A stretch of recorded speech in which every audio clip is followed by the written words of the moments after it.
Welcome to your daily financial briefing. Today, we are diving into a market that's just full of contradictions. We've got banks feeling pretty confident, while shoppers seem to be all over the map.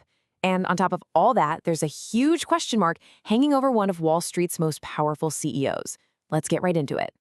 So, what's really driving the conversation today? Well, it's a fascinating mix, for sure. We're seeing some serious confidence coming out of the big corporations. But at the same time, consumers are sending some really mixed signals. And then, there's this major question looming over one of the biggest banks in the world. All right, so here's what's on the docket. First, we're going to hear what the big banking giants are saying. Then, we'll try to unravel this story of two completely different types of consumers. And finally, we'll take a look at a massive 20-year legacy over at JP Morgan and figure out what that means for the future. Okay, first up, the financial sector. It's earnings season, which means we get our first real peek under the hood of corporate America. And more importantly, we get to see what kind of signals these companies are sending about the year to come. Naturally, all eyes were on the behemoth, JP Morgan Chase, to really set the tone. And you know what? They did not disappoint. They absolutely crushed Wall Street's estimates, and it was driven by trading revenue that came in way stronger than anyone expected. Now, that's a really key indicator because it tells us that corporate clients and the broader market are active and healthy. It suggests a real sense of economic confidence. A very, very strong start. And that positive vibe? It's not just JP Morgan. It seems to be echoing across the entire sector.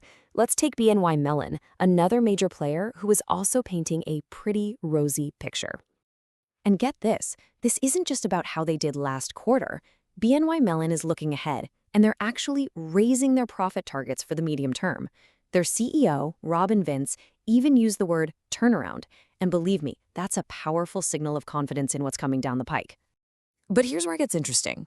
While the banks are feeling good, the American consumer is telling a much more complicated and, frankly, a way more fascinating story. It really is a tale of two shoppers out there. And this slide just illustrates the divide perfectly. On one hand, you've got Delta Airlines, which is seeing the potential for record earnings. Why? Because the demand for high-end travel is just booming. They've got strong bookings from vacationers and business travelers alike. But then, on the complete other side of the coin, you have the discount grocer Aldi. They are absolutely thriving by catering to value seekers. They're actually planning a massive expansion, over 180 new stores this year, because they're pulling in customers from every income level who are just hunting for a good deal.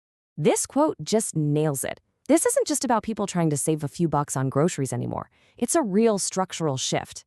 These discounters, like Aldi, are literally luring shoppers away from the traditional supermarkets, and it's fundamentally changing the game for everyday essentials. All right, let's circle back to JP Morgan, because hidden beneath that stellar earnings report is a much bigger, much more personal question about the future of the bank itself. 20. Just let that number sink in for a second. This month, Jamie Dimon marks 2 full decades as the CEO of JP Morgan Chase. He is, without a doubt, the most influential banker of his generation. I mean, he steered the firm through the 2008 financial crisis and countless other storms. And here's the thing, he's not slowing down one bit. Sources inside the bank say he is still deeply involved in the day-to-day operations of this sprawling megabank. His fingerprints are literally everywhere. And that, of course, brings us to the billion-dollar question. What happens when he eventually steps down?